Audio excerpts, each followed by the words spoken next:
कक्षा 8 गणित। आज हम लोग हल करने वाले हैं प्रश्नावली 5.2 को। इस प्रश्नावली में आपको संख्याएं दे देगा, उसका आपको वर्ग ज्ञात करना रहेगा। साथ ही साथ पाइथागोरस त्रिक क्या होता है इसके बारे में पूछेगा। तो थोड़ा हम लोग इसके बारे में समझते हैं, इसके बाद ही प्रश्नावली के प्रश्न को हल करते हैं। देखिए यहाँ पर लिखा हुआ है ना, संख्याओं का वर्ग ज्ञात करना। देखिए जब इस प्रकार से 3, 4, 5, 6 इस प्रकार से जब छोटी संख्याएं रहती हैं तो आप उसका उसी संख्या में गुणा करके आप जो दी गई संख्या रहेगा उसका सिंपल आप वर्ग ज्ञात कर लेते हैं। लेकिन अब आपको संख्याएं बढ़ा दे देगा, है ना। जैसे यहाँ पर आपको 23 दे देगा, अब 23 का वर्ग करना रहेगा तो आप 23 का वर्ग किस प्रकार से ज्ञात करेंगे। देखिए यहाँ पर आप चाहें तो 23 में 23 का गुणा करके भी आप 23 का वर्ग ज्ञात कर सकते हैं, या फिर एक इसके लिए और तरीका होता है कि यहाँ पर 23 बराबर आप क्या लिख सकते हैं, 23 बराबर 20 प्लस 3। जब 23 मतलब यहाँ पे जब 20 में आप 3 जोड़ देंगे तो आपको 23 मिल जाएगा। तो इस प्रकार से 23 का वर्ग बराबर यहाँ पे इसको आप लिख सकते हैं 20 प्लस 3 का वर्ग, है ना। 20 में अभी आप 3 जोड़ देंगे तो 23 हो जाएगा। तो ये दोनों मान आपस में बराबर ही है ना। बस यहाँ पे 23 को 20 प्लस 3 करके लिख दिया गया है, ठीक है। फिर इसके बाद ये एक लाइन लिख रहा है। तो चलिए हम इसके बारे में जब हम प्रश्नावली प्रश्नों को हल करेंगे ना तो हम बताएंगे कि ये लाइन किस प्रकार से आ रहा है, और इसको इस प्रकार से करके आप हल कर लेंगे, है ना। तो 23 का वर्ग आपको ज्ञात हो जाएगा। 23 में 23 का गुणा किए बिना आपको 23 का सिंपल वर्ग ज्ञात हो जाएगा, जो कि आपको 529 प्राप्त होगा। इसी प्रकार से यहाँ पर है, जैसे यहाँ पर नीचे संख्याएं दी गई हैं, यहाँ पर लिखा है निम्नलिखित संख्याओं का वर्ग गुणा किए बिना ज्ञात कीजिए। मतलब यहाँ पे यदि 39 का वर्ग ज्ञात करना है तो ऐसा नहीं करेंगे कि 39 का 39 में गुणा करके आप वर्ग ज्ञात करेंगे। आप इसको इस प्रकार से इस नियम से आप ज्ञात करेंगे, है ना। तो यहाँ पे 39 का वर्ग, यहाँ पे इसको आप क्या लिख सकते हैं, 30 प्लस 9 लिख सकते हैं 39 को। और यहाँ पे फिर ये एक लाइन लिख रहा है ना, तो इस लाइन के बारे में हम चर्चा करेंगे आगे, प्रश्न आएगा तो यहाँ पर 39 का वर्ग आपने जब इस प्रकार से आप ज्ञात करेंगे तो यहाँ पे प्रत्येक पद यहाँ पे प्लस में ज्ञात होगा, और फिर आपको इन सबको जोड़ देंगे तो जो भी दी गई संख्या रहेगा उसका सिंपल वर्ग ज्ञात हो जाएगा, जो कि यहाँ पे 39 का वर्ग 1521 आपको प्राप्त होगा। तो जो भी दी गई संख्या रहेगा उसको हम लोग सिंपल इस प्रकार से वर्ग ज्ञात कर लेंगे। और देखिए एक नियम यह होता है, वर्ग का एक अंक प्रतिरूप। यहाँ पे जैसे 25 का वर्ग ज्ञात करेंगे तो यहाँ पे 625 आपको मिलेगा, है ना। 25 का वर्ग मतलब 25 का 25 में गुणा, 25 का 25 में गुणा कर देंगे 625 मिलेगा। तो इसको और आप किस प्रकार से कर सकते हैं, यहाँ पर जो भी आपको संख्या दिया रहा है ना, तो जो भी यहाँ पर 5 का अंक है, 5 के अंक के बाद में जो भी अंक रहेगा उसमें एक और जोड़ दीजिए। 2 में 1 जोड़ने पर 3 प्राप्त होगा, तो 2 3 का गुणनफल आपको सैकड़े के स्थान पर रखना है और यहाँ पे प्लस 25 कर देना है। जैसे यहाँ पर 25 का वर्ग करने पर 625 प्राप्त हुआ, तो यहाँ पर आप डायरेक्ट इसको प्राप्त कर लेंगे इस प्रकार से। जब यहाँ पर 2 देखेंगे, 2 का आप 3 में गुणा कर देंगे, है ना। इसमें 1 जोड़ देंगे, इस अंक में जब आप 1 जोड़ देंगे तो 3 मिलेगा। 2 का 3 के साथ गुणा करके यहाँ पे सैकड़े के स्थान पर आपको लिखना है। देखिए इकाई दहाई सैकड़े के स्थान पर यहाँ पे 6 लिख दिया गया, 2 और 3 का गुणनफल 6 प्राप्त होगा, ये सैकड़े के स्थान पर रख दिया गया। और यहाँ पे प्लस 25 इकाई दहाई के स्थान पर 25, तो यहाँ पे 25 का वर्ग आपको 625 प्राप्त हो गया। इसी प्रकार से 35 का वर्ग, यहाँ पे देखिए 3 है, तो 3 में हम लोग किस संख्या गुणा करके सैकड़े के स्थान पर लिखेंगे, 3 और 4 का, 3 में 1 जोड़ देंगे तो 4 मिलेगा। 3 और 4 का गुणनफल सैकड़े के स्थान पर, और प्लस 25 इकाई दहाई के स्थान पर यहाँ पर 25 ही रहेगा, ठीक है। ये हो गया। इस प्रकार से आप 35 का वर्ग ज्ञात करिए। यहाँ पर यदि 75 का वर्ग ज्ञात करना रहेगा तो यहाँ पे 7 है, तो 7 के आगे वाला अंक क्या आपको प्राप्त हो जाएगा, अनुवर्ती कह सकते हैं। 7 में 1 जोड़ देंगे तो 8 प्राप्त होगा। तो 7 और 8 का गुणनफल सैकड़े के स्थान पर रहेगा और प्लस 25 कर देंगे, तो 7 का 8 7 और 8 56 होता है, तो 56 को यहाँ पे सैकड़े के स्थान पर रख दिया गया, 56 को सैकड़े के स्थान पर रख दिया गया। हालांकि ये 2 अंक था तो यहाँ पे ये सैकड़े हज़ार के अंक तक हो गया, है ना। तो यहाँ पे 56 को यहाँ पे सैकड़े के स्थान पर रखा गया और प्लस 25 इकाई दहाई के स्थान पर 25 रखा गया, ठीक है। तो इस प्रकार से आपने 75 का वर्ग ज्ञात कर लिया। इस प्रकार से यदि 125 का वर्ग ज्ञात करना रहेगा तो यहाँ पे देखिए 5 को छोड़ दीजिए, सिर्फ 5 को छोड़ने के बाद जो भी संख्या है, यह 5 है, यहाँ पर 12 है, तो 12 के आगे वाली संख्या आपको क्या मिलेगा, 13। तो 12 और 13 गुणनफल आपको सैकड़े के स्थान पर रखना है, जो कि आप गुणा कर देंगे तो 156 मिलेगा, और इकाई दहाई के स्थान पर आपको 25 तो रखना ही है, ठीक है। तो इस प्रकार से 125 का आप वर्ग ज्ञात कर लेंगे। इस प्रकार से कोई और संख्या रहेगा, मान लेते हैं, चलिए यहाँ पर 45 का नहीं ज्ञात है, यदि 45 का ज्ञात करना रहेगा तो किस प्रकार से आप ज्ञात करेंगे। चलिए यहाँ पर पहले लिखते हैं हम, यहाँ पे 4 है, तो 4 के आगे वाला अंक आपको क्या मिलेगा, 5। तो यहाँ पे 4 गुणते 5 करके यहाँ पे सैकड़े के स्थान पर रखना है आपको, और प्लस 25 रखना है, ठीक है। तो यहाँ पे सैकड़े के, यहाँ पे जब गुणा कर देंगे 4 5 20 हो जाएगा, ये हुआ सैकड़े के स्थान पर, है ना। और इकाई दहाई के स्थान पर 2 5 तो रहेगा ही, ठीक है। तो 45 का वर्ग आपको क्या प्राप्त हुआ, 2025। तो इसी प्रकार से कोई भी संख्या रहेगा उसका इकाई अंक आप जब देखेंगे 5 है, उसका वर्ग करना रहेगा तो इस प्रकार से हम लोग कर देंगे।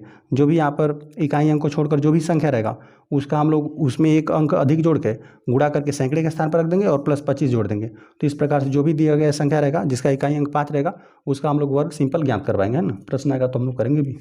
अब देखिए पाइथागोरस त्रिक क्या होता है, यहाँ पे देखिए हमने लिख दिया 3 का वर्ग, 3 का वर्ग और धन 4 का वर्ग। जब 3 का वर्ग और 4 का वर्ग, 3 का वर्ग कर देंगे तो 9 प्राप्त हो जाएगा, 4 का वर्ग कर देंगे तो आपको 16 प्राप्त हो जाएगा। जब इनका आप योगफल कर देंगे तो आपको 25 मिलेगा, जो कि होता है 5 का वर्ग, है ना। तो यहाँ पर 3 और यहाँ पे 4 और यहाँ पर 5, 3 4 5, इन तीनों संख्याओं का समूह पाइथागोरस त्रिक कहलाएगा। यहाँ पर लिख दिया गया संख्या 3, 4, 5 के समूह को पाइथागोरस त्रिक कहते हैं ना, इसको पाइथागोरस त्रिक कहते हैं। इसमें जो भी कुल 3 संख्याएं रहेंगी ना, तो यहाँ पे सबसे बड़ी जो संख्या रहेगा, यहाँ पे इन दोनों संख्याओं के वर्गों का योग है ना, यहाँ पे इन दोनों संख्याओं के वर्गों का योग, जो यहाँ पे शेष जो तीसरी संख्या रहेगी, जो सबसे बड़ी संख्या रहेगा, उसके वर्ग के बराबर रहेगा, है ना। इन दोनों संख्याओं का वर्ग करके आप जोड़ेंगे तो यहाँ पे इस संख्या के वर्ग के बराबर आप प्राप्त करेंगे। ठीक है, चलिए ये हो गया। यहाँ पे देखिए 6 है, 8 है, 10 है, भी एक पाइथागोरस त्रिक है। पाइथागोरस त्रिक है इसी प्रकार से देखिए, तो यहाँ पे सबसे बड़ी संख्या यह है, तो इन दोनों संख्याओं को आप वर्ग करके जोड़ेंगे तो इसके वर्ग के बराबर आप पहुँच पाएंगे, है ना। जब इसका वर्ग कर देंगे, 6 का वर्ग कर देंगे और प्लस 8 का वर्ग करेंगे, 6 का वर्ग करेंगे 36, 8 का वर्ग कर देंगे 64, जब इन दोनों को जोड़ेंगे तो 100 आपको मिलेगा, जो कि क्या हो जाएगा 10 का वर्ग, है ना। 10 का 10 में गुणा कर देंगे तो आपको 100 प्राप्त हो जाएगा। तो यहाँ पे 6, 8 और यहाँ पे 10, यह तीनों संख्याओं का समूह क्या कहलाएगा, पाइथागोरस त्रिक कहलाएगा। अब कोई प्रश्न दे देगा आपको ना, तो उसमें से आपको एक संख्या दिया रहेगा और उसका आपको पाइथागोरस त्रिक ज्ञात करना रहेगा, तो प्रश्न रहेगा तो हम लोग उसको ज्ञान भी करेंगे। किसी प्राकृतिक संख्या, यहाँ पे देखिए ये हमको बड़ा होना चाहिए 1 से, है ना। प्राकृतिक संख्या क्या होता है, 1 से ही शुरुआत होता है, 1, 2, 3, 4, 5, 6 इस प्रकार से 1 से लेकर धनात्मक दिशा में अनंत तक चलते चले जाएंगे, तो इस प्रकार सभी प्राकृतिक संख्या आपको प्राप्त होता है। प्राकृतिक संख्या हमेशा 1 के बराबर रहेंगी या 1 से बढ़ी रहेंगी, है ना। के लिए हम पाते हैं कि 2m² प्लस यहाँ पे m² ऋण 1 का होल स्क्वायर बराबर यहाँ पे m² प्लस 1 का होल स्क्वायर, यही होता है पाइथागोरस त्रिक। यहाँ पे इसमें ये दोनों छोटी संख्याएं रहेंगी, यह वाली संख्या और यह वाली संख्या, ये दोनों छोटी संख्याएं रहेंगी, ये जो 2m है और m² ऋण 1 जो है, ठीक है, और इनका योग वर्ग करके योग करेंगे तो जो तीसरी संख्या रहेगी यही सबसे बड़ी संख्या रहेगा और इसके वर्ग के बराबर आप प्राप्त करेंगे। ठीक है, अतः 2m, m² ऋण 1 और m² प्लस 1 पाइथागोरस त्रिक के रूप में है। ठीक है, इसको आप याद में रखेंगे और प्रश्न आएगा तो हम लोग हल भी करेंगे। और चलिए आ जाते हैं हम लोग प्रश्नावली के प्रश्नों पे। प्रश्नावली में पहला प्रश्न दे देगा, निम्न संख्याओं का वर्ग ज्ञात कीजिए। तो आपको नीचे संख्याएं लिखी गई, आपको इनका सिंपल वर्ग ज्ञात करना है। तो यहाँ पे 32 हम लोग लिख देते हैं, 32 का वर्ग ज्ञात करते हैं, लिख देते हैं 32 का वर्ग। 32 का वर्ग मतलब 32 पर 2 घात, 32 का 32 में गुणा कर देंगे तो सिंपल जो भी दी गई संख्या रहेगा उसका वर्ग ज्ञात हो जाएगा। तो आप चाहें तो 32 में 32 का गुणा करके भी वर्ग ज्ञात कर सकते हैं, क्योंकि यहाँ पर लिखा नहीं हुआ है ना कि किस नियम से आपको ज्ञात करना है, कि बिना वर्ग किए ज्ञात करना है ना। तो उस प्रकार से लिखता तो हम लोग वर्ग नहीं करते, यहाँ पर तो लिखा नहीं हुआ है, निम्न संख्याओं का सिंपल वर्ग ज्ञात करना है। तो यहाँ पर जो भी संख्या लिखी गई आप उसका उसी संख्या का उसी में गुणा करके वर्ग ज्ञात कर सकते हैं। तो चलिए बाकी हम उसी नियम से आपको बताते हैं, आप चाहें तो 32 का गुणा करके भी ज्ञात कर सकते हैं। तो यहाँ पर चलिए हम लोग 32 को और क्या लिख सकते हैं, देखिए 32 गुणते 32 इस प्रकार से हम लोग लिख सकते हैं। चलिए और हम लोग क्या लिख सकते हैं 32 को, यहाँ पे 30, यहाँ पर 30 के साथ यहाँ पर जो भी संख्या रहेगा, जैसे यहाँ पर 35 है, इसको यदि इस प्रकार से करना रहेगा तो इसको 30 + 5 कर दीजिएगा। यहाँ पर दे देगा 86, तो 80 + 6 कर देंगे, यहाँ पे 93 दे देगा तो 90 + 3 कर देंगे, इस प्रकार से कर देंगे। तो यहाँ पर यहाँ पे ना 32 है, तो इसको आप 30 के साथ 2 भागों में विभाजित कर दीजिए। तो यहाँ पर लिख सकते हैं आप 32 को 30 + 2 लिख सकते हैं, यह एक कोष्टक में, और गुणते इसको भी लिख दीजिए 30 रहेगा, 30 + 2 ये अलग कोष्टक में।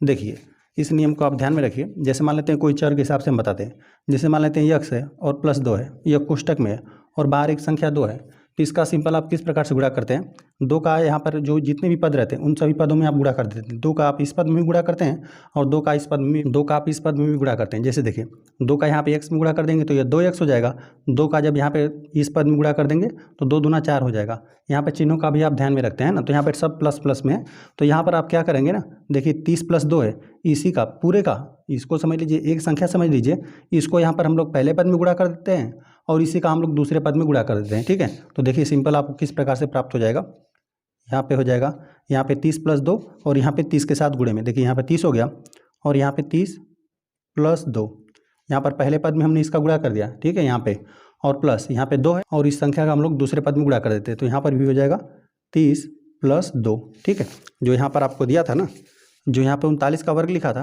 इसको 30 + 9 भी लिख सकते हैं 39 की जगह पे, और फिर घात 2 लगा दिया है ना इसका वर्ग, तो यहाँ पे इसके बराबर यह सिंपल इसने डायरेक्ट यह लिख दिया था, है ना। देखिए ये यही लाइन है, इसको यदि ज्ञात करना रहेगा तो आप किस प्रकार से ज्ञात करेंगे, यहाँ पर एक बार आप लिख के दिखाते हैं आपको। यहाँ पे लिख दिया है 30 + 9, ठीक है, ये एक कोष्टक में, क्योंकि इस पर 2 घात है, इसके 2 गुणनखंड है, और 30 + 9 यह दूसरे कोष्टक में, यही हो गया। और यहाँ पे 30 + 9 का पहले पद में गुणा कर दिया तो यही पद आपको प्राप्त हुआ। ठीक है, यहाँ पे पहले पद में 30 + 9 का गुणा कर दिया तो यहाँ पर हो गया 30 और कोष्टक में 30 + 9, और 30 + 9 का यहाँ पे जब दूसरे पद में गुणा कर दिया तो यहाँ पर 9 तो रहेगा ही पहले से ही, और 30 + 9 का यहाँ पे गुणा हो गया। ठीक है, फिर बाद में इसको हल कर लिया, तो यहाँ पे सिंपल इसका वर्ग ज्ञात कर दिया, ठीक है। तो इसी प्रकार से हम लोग ज्ञात करते हैं। तो देखिए यहाँ पर यह लाइन हमने प्राप्त कर लिया। यहाँ पे 30 + 2 का हमने पहले पद में गुणा किया और 30 + 2 का हमने दूसरे पद में गुणा कर दिया, तो गुणनफल हम लोग को यही प्राप्त हुआ। चलिए अब इसको हम लोग आगे हल करते हैं। यहाँ पे जब 30 का हम लोग फिर पहले पद में गुणा कर देंगे, यहाँ पर कुल 2 पद है भी, तो यहाँ पे 30 का इस पद में गुणा कर देंगे, 3 × 9, 9 पर कुल आपको 2 जीरो मिलेगा। 30 का 30 में गुणा कर देंगे तो आपको 900 मिलेगा और 30 दूना आपको 60 मिलेगा, है ना। 30 दूना आपको 60 प्राप्त हो जाएगा। और प्लस यहाँ पे जब 2 का दोनों पद में गुणा कर देंगे, यहाँ पे 2 का पहले पद में गुणा कर देंगे तो 30 दूना 60 हो जाएगा और यहाँ पे 2 दूना 4 हो जाएगा। बस इसको सिंपल आपको जोड़ लेना है। जब इसको आप जोड़ देंगे तो इकाई स्थान पे यहाँ पे इन सबको जोड़ना है, तो इकाई स्थान पे आपको 4 मिलेगा। चलिए दाहिने के स्थान को हम लोग जोड़ते हैं। दाहिने का स्थान यहाँ पे 6 है, 6 6 12 हो गया और यहाँ पर तो 0 ही है और 12 को 2 हम लोग लिख देते हैं, एक हासिल बना, जो कि सैकड़े के स्थान पर हम लोग जोड़ेंगे। तो यहाँ पर सैकड़े का स्थान यही बचा हुआ है 9 और 9 में 1 जोड़ देंगे तो आपको 10 मिलेगा। तो आपको यहाँ पे 32 का वर्ग क्या ज्ञात हुआ, 1024। सेकेंड में आपको संख्या दे देगा 35, तो हम लोग 35 का वर्ग ज्ञात करते हैं। लिख देते हैं 35 का वर्ग बराबर ये हो जाएगा 35 पर कुल 2 घात। अब देखिए इसके लिए हमने आपको नियम बताया, जब इकाई अंक 5 रहता है तो इसका आप वर्ग किस प्रकार से ज्ञात करते हैं। जो भी यहाँ पर 5 के जो पहला अंक है और पहले अंक के बाद में जितना भी अंक रहेगा उसका आपको दोगुना करना है ना। यहाँ पे तो जैसे 35 का ज्ञात करना था तो यहाँ पे 3 रहेगा और 3 में 1 जोड़ देंगे तो 4 हो जाएगा। 3 और 4 का गुणनफल सैकड़े के स्थान पर रख देना है और प्लस 25 को आपको जोड़ देना है, इसको इकाई दहाई के स्थान पर रखना है। तो इस प्रकार से जो भी दी गई संख्या रहेगा जिसका इकाई अंक 5 रहेगा उसका आप वर्ग सिंपल ज्ञात कर पाएंगे, है ना। तो यहाँ पर हम लोग डायरेक्ट इसको ज्ञात कर देते हैं।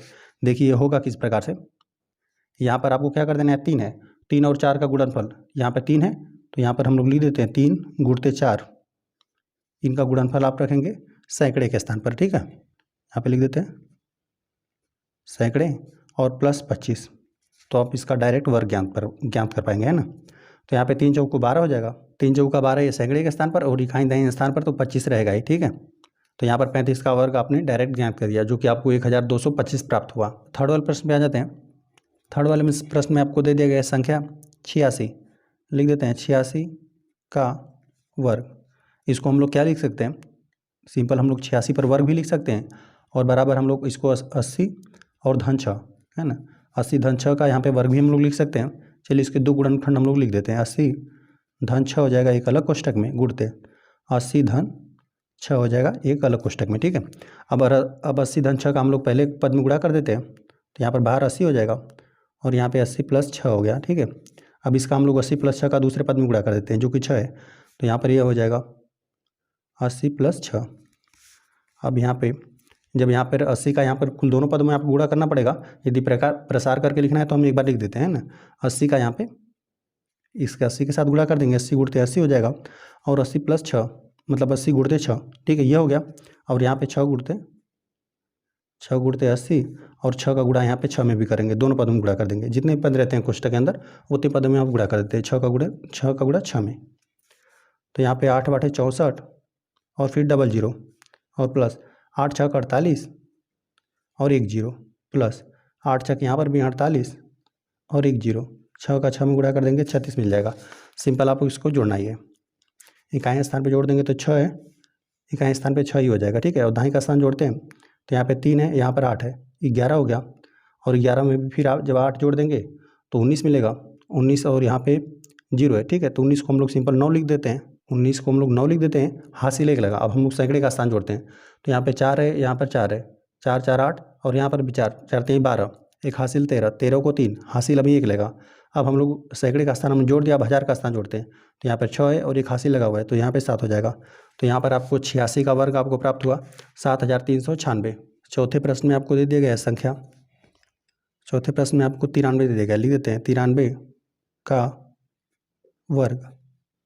बाकी यदि उस प्रकार से ज्ञात करना रहेगा, मान लेते हैं यहाँ पर डायरेक्ट आप ज्ञात करते हैं 93 का यहाँ पे वर्ग करके आप ज्ञात करना चाहते हैं तो इसका आप डायरेक्ट भी ज्ञात कर सकते हैं ना, 93 का 93 में गुणा भी कर देंगे, तभी भी आपको इसका डायरेक्ट वर्ग ज्ञात हो जाएगा। बाकी हम लोग इस नियम से इसको ज्ञात करते हैं। यहाँ पे इसको लिख देंगे 93 को हम लोग क्या लिख सकते हैं, 90 + 3 करके लिख सकते हैं। यहाँ पे 2 पदों में इसको विभाजित कर दिया और इसका वर्ग, इसको हम लोग लिख देते हैं 90 + 3 और दूसरे कोष्टक में भी रहेगा 90 + 3, इसके कुल 2 गुणनखंड उपलब्ध हैं। अब यहाँ पे 90 + 3 का हम लोग जब पहले पद में गुणा कर देंगे तो 90 हो जाएगा और कोष्टक में 90 + 3 और प्लस यहाँ पे 3 है और इसका दूसरे पद में गुणा कर देंगे तो 90 + 3, ठीक है। अब हम इसका डायरेक्ट गुणा करते हैं, तो यहाँ पे 9 का 9 में गुणा कर देंगे 81 हो जाएगा, और यहाँ पे 1 0 1 0 2 0 लग जाएगा, ठीक है। और फिर यहाँ पे 90 का यहाँ पे जब दूसरे पद में गुणा कर देंगे और 9 तिया 27, तो यहाँ पे 27 हो जाएगा, 1 0 है तो 1 0 लग जाएगा, प्लस यहाँ पे जब 90 का 3 में गुणा कर देंगे तो 3 9 27 और 1 0 ये लग जाएगा, और 3 का 3 में गुणा कर देंगे दूसरे पद में, 3 3 9 आपको प्राप्त हो जाएगा। चलिए इकाई अंक को हम लोग जोड़ते हैं। इकाई अंक तो आपको 9 मिलेगा, यहाँ पे 0 है, यहाँ पे 0 है, यहाँ पे 0 है, तो इकाई अंक 9 मिला। दाएं का स्थान जोड़ते हैं, यहाँ पे 7 है, यहाँ पर 7 है, 7 में 7 जोड़ देंगे तो 14 है, ठीक है, क्योंकि यहाँ पर 0 है। 7 7 14 हो गया, 14 को 4 हासिल एक लगा। अब हम सैकड़े का स्थान जोड़ते हैं, है ना, तो यहाँ पे 2 है, 2 4 हो गया, एक यहाँ पर 5, एक हासिल 6 हो गया, ठीक है। अब हम लोग हज़ार का स्थान जोड़ते हैं, तो यहाँ पे सिंपल 8 है, तो हमने 8 को यहाँ पर नोट कर दिया। तो 93 का वर्ग आपको ज्ञात हुआ 8649। अब आ जाते हैं हम लोग 5वें प्रश्न पे।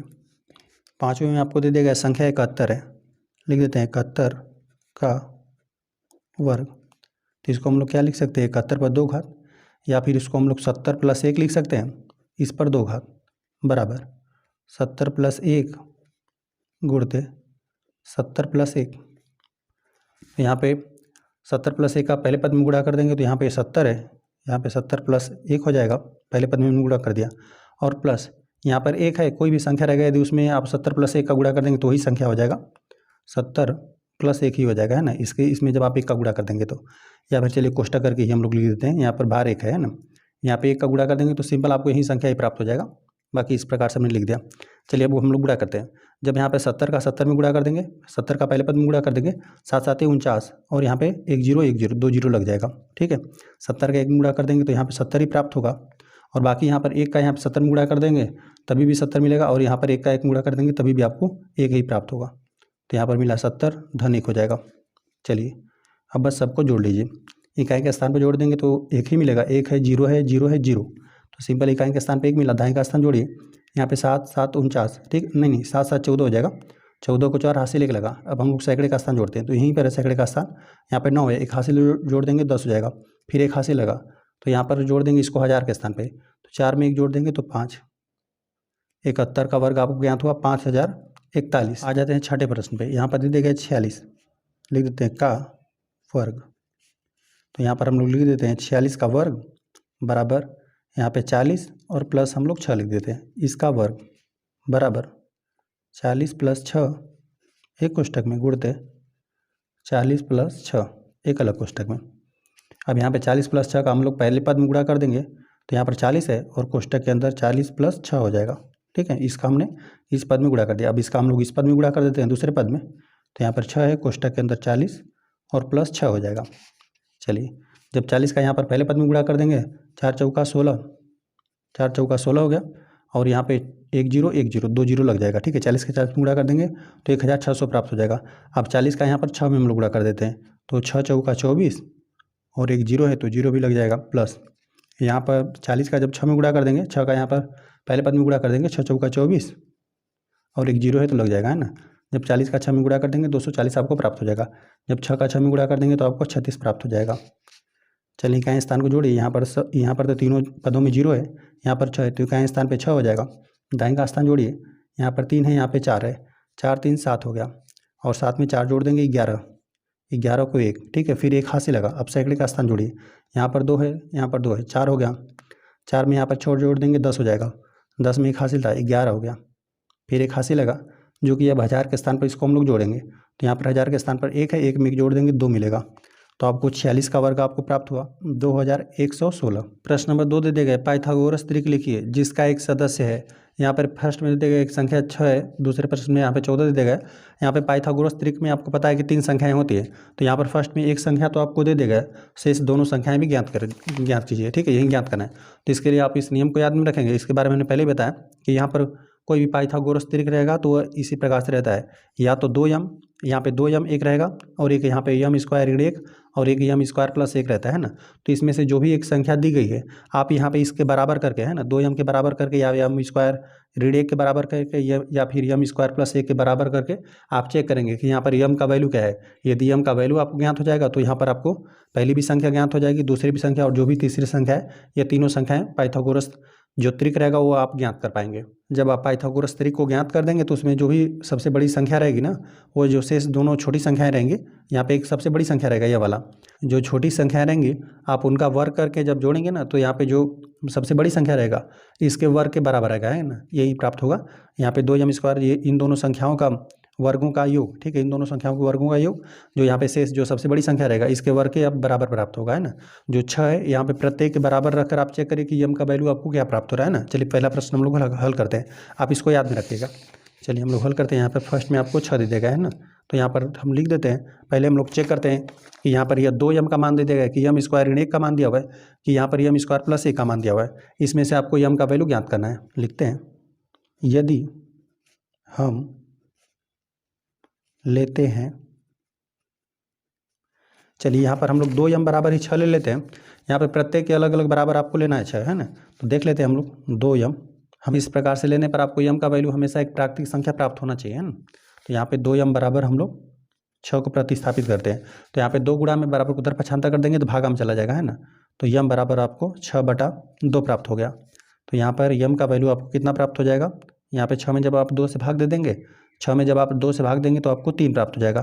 तो m का वैल्यू आपको यदि प्राप्त हो गया तो आप यहाँ पर आप तीनों संख्याओं को प्राप्त करेंगे, यहाँ पर प्रतिस्थापित कर देंगे और तीनों संख्याओं को आप प्राप्त करेंगे। देखिए यहाँ पर तो आपको m का वैल्यू ज्ञात हो गया, लेकिन यहाँ पर आपको नहीं ज्ञात होता। जैसे देखिए आगे भी हम लोग बताते हैं, यदि आप पहले इसके बराबर ले लिए होते, यहाँ पर जो शेष है यहाँ पे, यदि m² ऋण 1 बराबर यदि आप 6 ले लिए होते, है ना, तो यहाँ पे ऋण 1 के बराबर उधर पक्षांतर कर देते तो धन 1 हो जाता।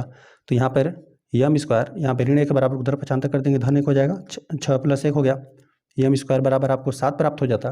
तो 7 प्राप्त हो जाता तो यहाँ पर जो भी संख्या है यहाँ पे आधार में और यहाँ पे घात में है, ठीक है। तो यहाँ पर भी जो संख्या लिखी रहना चाहिए वो भी आधार और घात में प्राप्त होना चाहिए, है ना। यहाँ पर कोई पूर्ण वर्ग संख्या रहता है तो हम लोग उसको ले लेते हैं। जैसे देखिए यहाँ पर 1 हो सकता है, फिर अगली पूर्ण वर्ग संख्या क्या प्राप्त होता है, 4, फिर 4 के बाद आपको प्राप्त होता है जो 3 का वर्ग रहेगा, 3 × 9 प्राप्त हो जाएगा, 4 का वर्ग 16 होता है। तो यहाँ पर यह संख्याएं होनी चाहिए, ठीक है। जो पूर्ण वर्ग संख्याएं यहाँ पर रहता है तो हम लोग ले लेते हैं। बाकी यहाँ पर भी जो आप संख्या लिखें, देखिए इस प्रकार से यदि आपका प्राप्त होता है, मान लेते हैं m² बराबर आपको यह प्राप्त हुआ 16, है ना। तो आप 16 का और क्या लिख सकते हैं, 4 पर घात 2 लिख सकते हैं। जब यहाँ पे दोनों संख्याएं आपस में बराबर है, ठीक है, यदि उनका घात बराबर है तो आधार भी बराबर हो जाएगा। तो m का वैल्यू आपको क्या प्राप्त हो जाता है, सिंपल 4 प्राप्त हो जाता है। लेकिन इस प्रकार से पूर्ण वर्ग संख्याएं रहती तब, है ना, पूर्ण वर्ग संख्याएं रहती तो हम लोग ले लेते, लेकिन यहाँ पे ये पूर्ण वर्ग संख्या नहीं है, इसलिए यहाँ पर m का वैल्यू एक आपको पूर्णांक प्राप्त नहीं हो सकता। या फिर ये भी कह सकते हैं कि m का वैल्यू आपको यहाँ पे धनात्मक प्राकृतिक संख्या आपको नहीं मिलेगा, है ना। तो इस प्रकार से संख्या नहीं होनी चाहिए इसमें। यहाँ पर यदि m² बराबर आप कोई संख्या लिख रहे हैं तो यहाँ पर आपको कोई यहाँ पर इनमें से ही संख्या होना चाहिए, पूर्ण वर्ग संख्या प्राप्त होना चाहिए, है ना। या फिर 5 × 5 = 25, यहाँ पर जो भी पूर्ण वर्ग संख्या रहती है यही आपको मिलना चाहिए। इस प्रकार से रहता तो हम लोग ले लेते हैं। यहाँ पे m² बराबर 16 प्राप्त होता तो ले लेते, लेकिन यहाँ पर m² बराबर 7 प्राप्त हो रहा है ना, जो कि किसी संख्या का वर्ग नहीं है ना। यहाँ पे ये पूर्ण वर्ग संख्या नहीं है, इसलिए हम लोग इसको नहीं लेते हैं, ठीक है। यहाँ पर इसको भी नहीं लेते हैं। यदि यहाँ पर m² धन 1 बराबर भी आप 6 लिए होते हैं तो यहाँ पे धन 1 के बराबर उधर पक्षांतर कर देते तो ऋण 1 हो जाता। तो m² बराबर आपको 5 प्राप्त होता है ना, m² बराबर आपको 5 मिलता है, जो कि यहाँ पर भी क्या है 5, एक पूर्ण वर्ग संख्या नहीं है, तो इसको भी हम लोग नहीं लेते हैं ना। तो यहाँ पर हम लोग सिंपल लेते हैं कि इसको इसी को लेते हैं ना, जो इसको हमने यहाँ पर ज्ञात किया। तो यहाँ पर हम लोग देखिए एक बार हमने आपको इस पर भी रख के दिखाया, तो m का वैल्यू आपको यहाँ पे धनात्मक प्राकृतिक संख्या प्राप्त हो रहा था, है ना, एक प्राकृतिक संख्या मिला, तो यहाँ पर 3 मिला m का स्थान पे। लेकिन यहाँ पर हम लोग प्रतिस्थापित करके हल करेंगे तो नहीं मिलेगा। m² + 1 बराबर यदि 6 प्रतिस्थापित करके आप हल करेंगे तो नहीं मिलेगा, ठीक है। आपको मिलेगा कब, जब 2m बराबर आप 6 प्रतिस्थापित करेंगे तब आपको m का वैल्यू 3 प्राप्त हुआ, और तब पाइथागोरस त्रिक की जो तीनों संख्याएं हैं उसको आप ज्ञात कर पाएंगे। जब आपने m का वैल्यू ज्ञात कर दिया तो पाइथागोरस त्रिक की आप तीनों संख्याओं को ज्ञात कर सकते हैं ना। m का वैल्यू आपने ज्ञात कर दिया, तब आपका एक रहता है, देखिए एक आपको 2m रहता है, तो 2m बराबर तो 6 है, ठीक है। पाइथागोरस त्रिक की एक संख्या तो 6 है ही, ठीक है। 2m का वैल्यू एक यहाँ से ज्ञात हो जाएगा, एक आपको ज्ञात हो गया, और m² ऋण 1 को हम लोग ज्ञात कर देते हैं। m² ऋण 1 बराबर हो जाएगा, यहाँ पे m के स्थान पर आपको 3 प्रतिस्थापित करना है, तो 3 का वर्ग और ऋण 1, 3 का 3 में गुणा कर देंगे तो 3 × 9 मिलेगा। 9 में से क्या कर देना है, आपको 1 घटाना है। 9 में से जब 1 घटा देंगे तो आपको 8 मिलेगा, है ना। तो यहाँ पे जो दूसरी संख्या है वह आपको एक संख्या, तो आपको पाइथागोरस त्रिक की एक संख्या आपको मिला, यहाँ पे 6 मिला, और एक संख्या 8 मिला, और एक m² धन 1 करने पर ज्ञात होगा। तो m² m के स्थान पर आपको 3 प्रतिस्थापित कर देना है, तो 3 का वर्ग धन 1, 3 का 3 में गुणा कर देंगे, मतलब 3 का वर्ग मतलब 3 का 3 में गुणा, 3 × 9 मिलेगा, और धन 1, जब 9 में 1 जोड़ देंगे तो 10 आपको प्राप्त हो जाएगा। अतः पाइथागोरस यहाँ पे और करके लिख देते हैं, यहाँ पे एक आपको यह ज्ञात हुआ, एक आपको यह, ठीक है, जिसका वैल्यू आपको 8 ज्ञात हुआ, और यहाँ पे 10। तो पाइथागोरस त्रिक की आपको तीनों संख्या, एक 6 मिला, एक 8 मिला, एक 16, जिसमें आपको एक संख्या आपको दे ही दिया गया था, है ना, जो कि 6 था। तो यहाँ पर शेष इन्हीं दोनों को ज्ञात करना था, जो एक आपको 8 ज्ञात हुआ और एक आपको 10। अतः लिख देते हैं, अतः पाइथागोरस त्रिक की संख्याएं कौन कौन सा मिला? एक तो 6 तो आपको प्रश्न में ही दिया गया था, एक हमने 8 ज्ञात किया और एक 10 है। ठीक है, यही पाइथागोरस त्रिक आपको ज्ञात हुआ। इसमें यदि आप सबसे बड़ी संख्या यही आपको ज्ञात हुआ, अब इन दोनों का वर्ग करके आप जोड़ेंगे ना, तो इसके वर्ग के आप बराबर प्राप्त कर पाएंगे। ठीक है, आपको हम ज्ञात करके एक बार दिखा देते हैं। इन दोनों का वर्ग करके आप जोड़ेंगे ना, तो यहाँ पे तब आप यहाँ पे 10 के वर्ग के बराबर आप पहुँच पाएंगे। ठीक है, तो यहाँ पे इन दोनों छोटी संख्या रहेंगे ना, इनका वर्ग करके योग करेंगे तो यहाँ पे इस संख्या के वर्ग के बराबर आप प्राप्त करेंगे। यहाँ पे 6 का 6 में गुणा कर देंगे तो 36 मिलेगा, 8 में 8 गुणा कर देंगे तो 64 मिलेगा। ठीक है, अब इन दोनों को जोड़ देंगे तो 6 4 10 हो जाएगा, एक आए स्थान पे 10 मिला, एक हासिल, 36 9 1 10 हो जाएगा। ठीक है, तो यहाँ पे 100 मिला और बराबर किधर देखिए, जब यहाँ पे 10 का 10 में गुणा कर देंगे, 10 का वर्ग मतलब 10 का 10 में गुणा, तब आपको 100 मिलेगा, है ना। तो यहाँ पर बायां पक्ष और दायां पक्ष आपको बराबर ही प्राप्त होगा। ठीक है, तो ये होता है पाइथागोरस त्रिक। पाइथागोरस त्रिक में यहाँ पर फर्स्ट वाले प्रश्न में आपको जो पाइथागोरस त्रिक की तीनों संख्याएं थी, एक 6 मिला, एक 8, एक 10, जो कि यहाँ पर एक संख्या आपको दे ही दिया गया था, जो कि था 6। सेकेंड प्रश्न में आपको 14 दे दिया गया है। पाइथागोरस त्रिक की एक संख्या आपको 14 दे दिया गया है, तो यहाँ पे यम स्क्वायर ऋणात्मक के स्थान पर यदि हम लोग 14 प्रतिस्थापित कर देंगे ना इसके बराबर, तभी भी आपको एक पूर्ण वर्ग संख्या नहीं प्राप्त होगा, है ना। यम का वैल्यू आपको एक धनात्मक पूर्णांक नहीं प्राप्त होगा। ठीक है, और यहाँ पर भी आपको नहीं प्राप्त होगा। ठीक है, बाकी चलिए एक बार और हम करके आपको दिखाते हैं, फिर हम लोग डायरेक्ट देखिए यहाँ पर देखिए, यहाँ पर 16 को भी हम लोग क्या लिख सकते हैं, यहाँ पे 8 गुणित 2 लिख सकते हैं, यहाँ पर 18 को भी क्या लिख सकते हैं, 9 गुणित 2 लिख सकते हैं। तो यहाँ पर ये इसके स्थान पर हो जाएगा, है ना। जैसे देखिए यहाँ पर 2m बराबर हम लोग यहाँ पर 14 को भी लिख सकते हैं, 14 भी प्राप्त हो जाएगा, जो यहाँ पर यम का वैल्यू आपको क्या प्राप्त हो जाएगा, 2 यहाँ पे गुणा में बराबर उधर कर देंगे, भागा में प्राप्त हो जाएगा, तो यम का वैल्यू यहाँ पर डायरेक्ट 7 प्राप्त हो जाएगा। यहाँ पे 2m बराबर आपको एक दे दिया गया है 16, तो यहाँ पे 16 रखेंगे, 2 गुणा में बराबर उधर 75 कर देंगे, भागा में चला जाएगा, तो यहाँ पर आपको 8 प्राप्त हो जाएगा। और यहाँ पे 2m के स्थान पर यदि हम लोग यहाँ पे 18 प्रतिस्थापित कर देंगे ना, तो यम के स्थान पर आपको यहाँ पे 9 प्राप्त हो जाएगा। ठीक है, तो यहाँ पर डायरेक्ट आपको यम का वैल्यू ज्ञात हो जा रहा है। ठीक है, और बाकी यदि मान लेते हैं इसी प्रश्न के लिए हम लोग यहाँ पे यदि यम स्क्वायर ऋणात्मक के स्थान पर इसको हम लोग 14 प्रतिस्थापित करते हैं ना, यहाँ पे अगर चेक करते हैं हम लोग यम स्क्वायर ऋणात्मक के स्थान पर यदि आप 14 प्रतिस्थापित कर देते हैं, यहाँ पर ऋणात्मक है, बराबर उधर 95 कर देते धन 1 हो जाता है ना, तो यहाँ पे इसमें जुड़ जाता, तो यम स्क्वायर का वैल्यू आपको कितना प्राप्त हो जाता है 15, जो कि एक पूर्ण वर्ग संख्या नहीं है। यहाँ पर यम का वैल्यू धनात्मक पूर्णांक आपको नहीं प्राप्त होगा। ये धनात्मक पूर्णांक प्राप्त कब होता है, जब यहाँ पे पूर्ण वर्ग संख्याएं प्राप्त होती तब, यहाँ पर पूर्ण वर्ग संख्या प्राप्त होता तब, 1 4 9 16 इस प्रकार से 25 49 इस प्रकार संख्याएं रहती तब, है ना।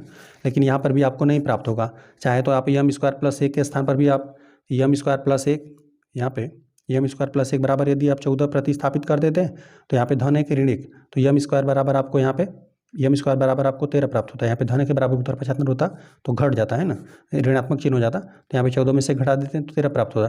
तो यहाँ पर यह भी एक पूर्ण वर्ग संख्या नहीं है ना, तो इस प्रकार से आपको नहीं प्राप्त हुआ। और जो आपको यहाँ पर जो सभी संख्याएं दे दी गई यह 2m के बराबर ही आपको प्राप्त होगा। क्योंकि किस प्रकार से होगा हमने आपको बताया, क्योंकि इसमें 2 का एक गुणनखंड उपलब्ध है ना, इन सभी संख्याओं में 2 का एक गुणनखंड उपलब्ध है। तो यहाँ पर हम लोग इसको 2m के स्थान पर सिंपल रखेंगे तो हम लोग को यम का मान ज्ञात हो जाएगा, और जब डायरेक्ट यम का मान ज्ञात हो गया तो बाकी हम लोग यम के स्थान पर प्रतिस्थापित कर देंगे, तो 2m तो ज्ञात एक तो संख्या आपको ज्ञात हो जाएगा जो कि आपको दिया ही है, यह तो ज्ञात हो जाएगा। बाकी यम के स्थान पर रखेंगे तो दूसरी यहाँ पे पाइथागोरस त्रिक की दूसरी संख्या ज्ञात हो जाएगी, और यहाँ पे यम के स्थान पर प्रतिस्थापित करके हल करेंगे तो पाइथागोरस त्रिक की तीसरी संख्या आपको ज्ञात हो जाएगी। ठीक है, तो इसी प्रकार से आपको सिंपल ज्ञात कर लेना है ना। तो यहाँ पर हमने हल करके भी आपको दिखाया। ठीक है, बाकी हम लोग डायरेक्ट यहाँ पे 2m बराबर ही यहाँ पे 14 को भी लिखेंगे, 2m बराबर 14 को रखेंगे, और 2m बराबर 16 को रखेंगे, और 2m बराबर 18 को भी रखेंगे, है ना, ताकि हम लोग यम का मान ज्ञात कर लें और पाइथागोरस त्रिक की तीनों संख्याओं को ज्ञात कर लें। चलिए यहाँ पे सेकेंड वाले प्रश्न में आपको दे दिया गया है 14, यहाँ पे लिख देते हैं, यदि हम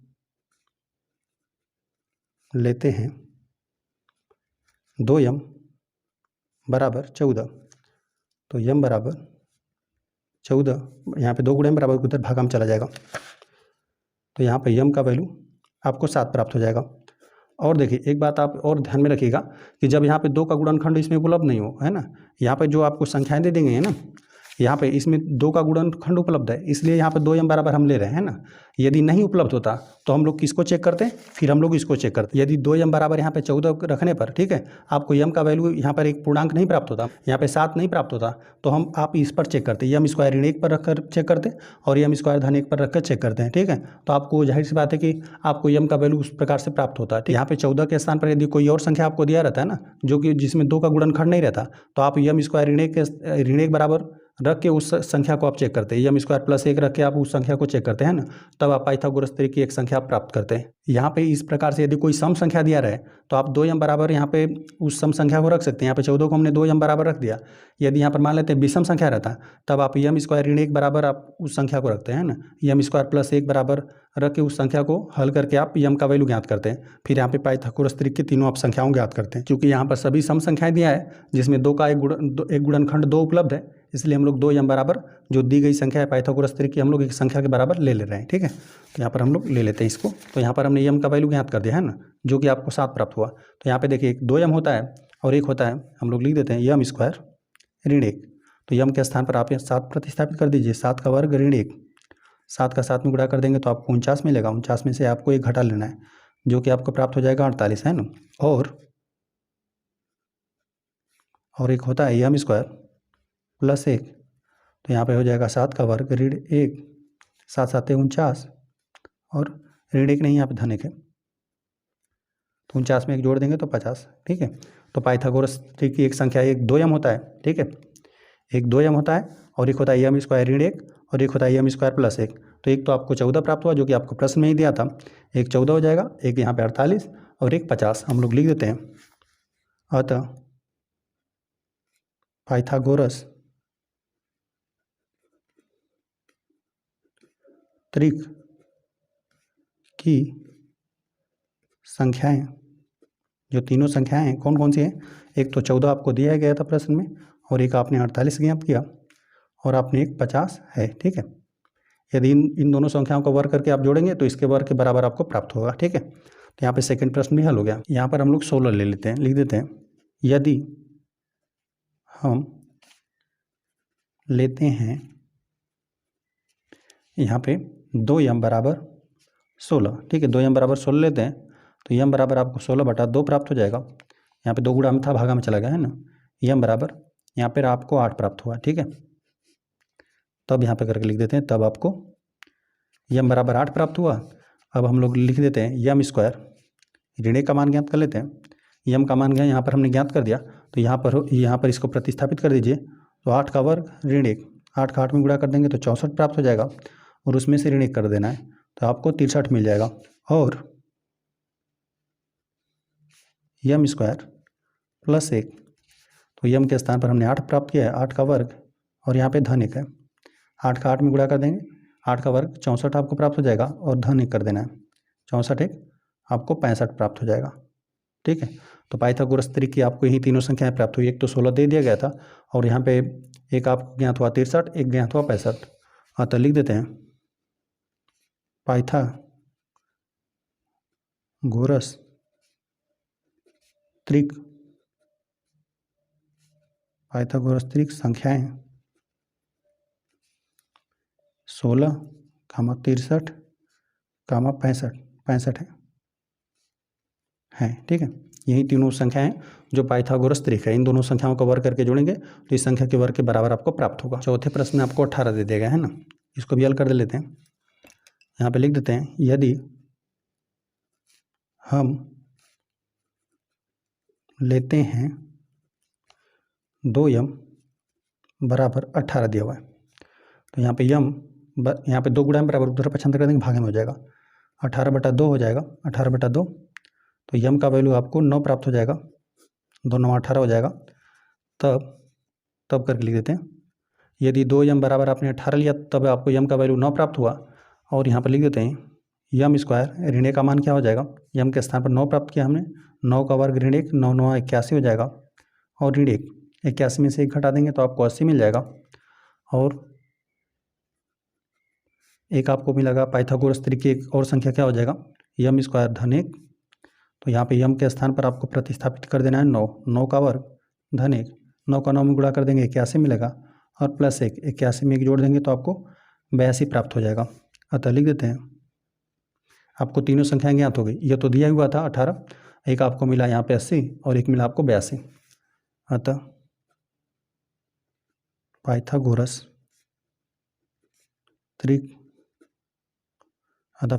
त्रिक संख्याएं, एक 18 तो आपको प्रश्न में दिया गया था, एक 80 और एक 82 है। तो इस प्रश्नावली में कुल 2 ही प्रश्न थे, दोनों प्रश्न हल हो गए। वीडियो पसंद आए तो वीडियो को एक लाइक कर दीजिए। यदि चैनल पर नए हैं तो कृपया चैनल को सब्सक्राइब कर दीजिए।